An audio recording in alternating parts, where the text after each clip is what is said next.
Shalom, saudara kasih Tuhan, kita berjumpa kembali dengan Renungan Sabat, Sabda Bapa Surgawi. Hari ini kita akan merenungkan firman Tuhan dari kitab Yesaya, pasalnya yang ke-32, ayatnya yang ke-17. Demikian firman Tuhan.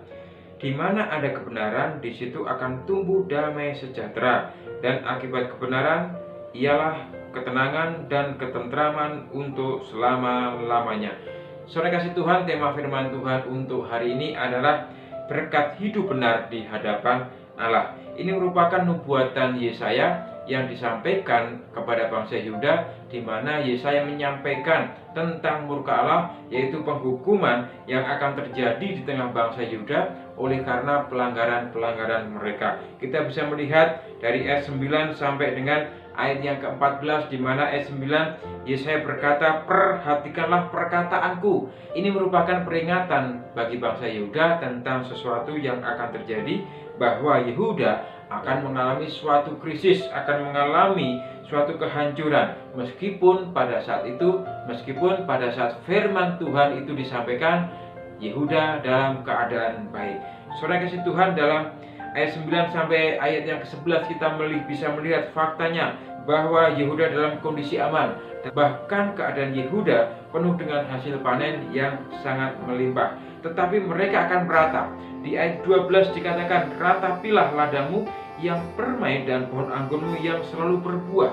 Bahkan juga di ayat 10 dikatakan, "Dalam waktu setahun lebih kamu akan gemetar." Ini peringatan yang disampaikan oleh Yesaya kepada bangsa Yehuda. Bahkan di ayat 13 kita juga bisa melihat, "Ratapilah tanah bangsaku yang ditumbuhi oleh semak duri dan putri malu, bahkan juga segala rumahmu tempat bergirang-girang di kota yang penuh keriangan." Saudara kasih Tuhan, di ayat 13 ini sesungguhnya Tuhan menyatakan hukumannya kepada Yehuda, di mana ladang yang subur akan berubah menjadi semak duri. Dampak dari murka Allah itu kita bisa melihat bahwa Yehuda akan mengalami suatu kehancuran.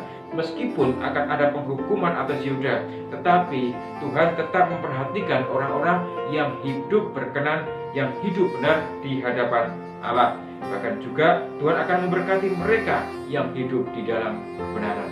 Pertanyaannya bagi kita, berkat apa yang mereka peroleh? Berkat apa yang mereka terima, terutama bagi orang-orang yang hidup benar di hadapan Allah? Yang pertama, saudara kasih Tuhan, kita bisa melihat kembali di ayat yang ke-17 dikatakan, "Di mana ada kebenaran, di situ akan tumbuh damai sejahtera, dan akibat kebenaran ialah ketenangan dan ketentraman untuk selama-lamanya." Ternyata berkat yang pertama adalah menikmati damai sejahtera. Orang yang hidup di dalam kebenaran akan menikmati damai sejahtera yang dari Allah. Damai sejahtera itu adalah rasa aman, rasa tenang, mendapatkan ketenangan yang dari Tuhan apapun, bagaimanapun situasi dan kondisinya. Bahkan juga akibat dari hidup benar itu akan mendapatkan satu ketentraman. Saudara kasih Tuhan, kita juga bisa melihat berkat bagi orang yang hidup di dalam kebenaran. Kita juga bisa melihat di pasal 13 ayat 15 dan 16, di mana di situ ditegaskan kembali bahwa orang yang hidup di dalam kebenaran, yang berbicara jujur, yang menolak untung hasil pemerasan, yang mengebaskan tangannya supaya jangan menerima suap, yang menutup telinganya supaya jangan mendengarkan rencana penumpahan darah, yang menutup matanya supaya jangan melihat kejahatan, dia seperti orang yang tinggal aman di tempat yang tinggi. Bentengnya ialah kubu di atas bukit-bukit, rotinya disediakan, air minumnya terjamin. Ada suatu ketenangan di situ bagi orang-orang yang hidup benar di hadapan Allah. Ini bertolak belakang dengan mereka yang hidup dalam dosa. Kita bisa melihat kembali pasal 33 ayat yang ke-14 dikatakan, "Orang yang berdosa terkejut di Sion, orang yang murtad diliputi kegentaran. Mereka berkata, siapakah di antara kita yang dapat tinggal dalam api yang menghabiskan ini? Siapakah di antara kita yang dapat tinggal di perapian yang abadi ini?" Akhir dari kehidupan orang yang tidak hidup di dalam kebenaran adalah kebinasaan. Oleh sebab itu, sekali Tuhan, marilah kita hidup benar di hadapan Allah, dan kita akan menikmati damai sejahtera yang daripada Tuhan. Yang kedua, saudara Tuhan, kita bisa melihat di ayat yang ke-15, pasalnya yang ke-32, "Sampai dicurahkan kepada kita roh yang dari atas, maka padang gurun akan menjadi kebun buah-buahan, dan kebun buah-buahan itu akan dianggap hutan. Maksudnya adalah ketenangan, ketentraman, dan berkat yang dari Tuhan itu dapat dinikmati jika hidupnya dipimpin oleh Tuhan. Jika Yehuda mau dipimpin oleh Tuhan. Dan berkat ini juga berlaku atas kehidupan orang-orang percaya, berlaku juga atas saudara dan saya. Saudara kasih Tuhan, kita bisa melihat di ayat 15 tadi dikatakan, sampai dicurahkan kepada kita roh dari atas.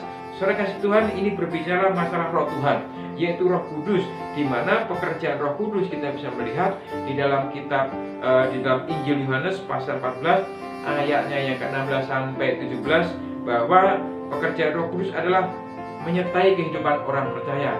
Bahkan juga di ayat yang ke-26, Roh Kudus mengajar kehidupan orang percaya, Roh Kudus mengajarkan kebenaran tentang firman Allah. Bahkan juga kita bisa melihat di dalam Yohanes pasal 16 ayat yang ke-13, di mana Roh Kudus memimpin orang percaya hidup di dalam kebenaran. Tetapi apabila Ia datang, yaitu Roh kebenaran, Ia memimpin kamu ke dalam seluruh kebenaran. Oleh sebab itu, saudara Tuhan, jika ingin merasakan damai sejahtera yang dari Allah, buka hati kita untuk kita mau dipimpin oleh Roh Kudus. Yang ketiga, kita bisa melihat di ayat 15, 16, dan 20. Demikian firman Tuhan, sampai dicurahkan kepada kita roh dari atas, maka padang gurun akan menjadi kebun buah-buahan, dan kebun buah-buahan itu akan dianggap hutan. Di padang gurun selalu akan ada keadilan, dan di kebun buah-buahan akan tetap ada kebenaran. Ayat 20, berbahagialah kamu yang boleh menabur di segala tempat di mana terdapat air, yang dapat membiarkan sapi dan keledainya pergi kemana-mana. Saudara kasih Tuhan, meskipun ada kehancuran akibat dosa yang dilakukan oleh bangsa Yehuda, tetapi hidup orang benar, kehidupan orang benar dimampukan untuk bertahan di tengah situasi sulit, di tengah situasi krisis. Ini karena apa? Karena Tuhan memberikan pengharapan. Tadi kita bisa melihat di ayat yang ke-15, pengharapan itu akan menjadi nyata dalam kehidupan orang percaya ketika penyertaan Tuhan, yaitu Roh Allah itu hadir dalam kehidupan orang percaya, hadir dalam kehidupan umatnya. Bahkan juga tadi dikatakan ayat 15, padang gurun akan menjadi kebun buah-buahan. Bahkan ayat 20, berbahagialah kamu yang boleh menabur di segala tempat di mana terdapat air. Masih ada kesempatan bagi orang percaya, bagi orang yang hidup di dalam kebenaran, diberikan masih ada peluang, masih ada kesempatan untuk bisa menabur, untuk bisa beraktivitas. Saudara kasih Tuhan, berarti masih ada peluang juga, masih ada harapan bagi orang hidup yang benar, meskipun hidup di tengah situasi sulit, meskipun mereka bangsa Yehuda ini hidup di tengah kehancuran. Selalu ada peluang, selalu ada pengharapan bagi orang yang hidup di dalam kebenaran. Kesimpulannya hari ini, saudara kasih Tuhan, buka hati kita untuk mau dipimpin oleh Tuhan, hidup di dalam kebenaran Allah, maka kita akan menikmati, maka kita akan merasakan damai sejahtera yang dari Tuhan, yaitu hidup di dalam pengharapan dan dimampukan bertahan di tengah situasi kesulitan. Teguhkan hati kita di hadapan Tuhan. Kami bersyukur Tuhan buat kebenaran firman-Mu hari ini. Kami diingatkan kembali akan tugas dan tanggung jawab kami sebagai orang percaya untuk hidup di dalam kebenaran. Karena kami percaya kami akan menikmati damai sejahtera yang dari Tuhan, bahkan juga penyertaan-Mu akan Kau berikan pada kami, sehingga kami dimampukan bertahan hidup di tengah situasi yang sulit, karena ada pengharapan yang Tuhan berikan kepada kami. Terima kasih Bapa. Inilah doa dan harapan kami, dalam Kristus Yesus kami mengucap syukur dan berdoa. Amin. Saudara kasih Tuhan, kiranya kebenaran Tuhan hari ini memberkati kita semua. Selamat beraktivitas, Tuhan memberkati. Shalom. Shalom, saudara yang diberkati Tuhan. Alhamdulillah, Bapak Ibu semua diberkati dengan kebenaran Tuhan melalui program Jabas. Bapak Ibu bisa like, subscribe, maupun komen, dan juga bisa di-share kepada saudara kita seiman agar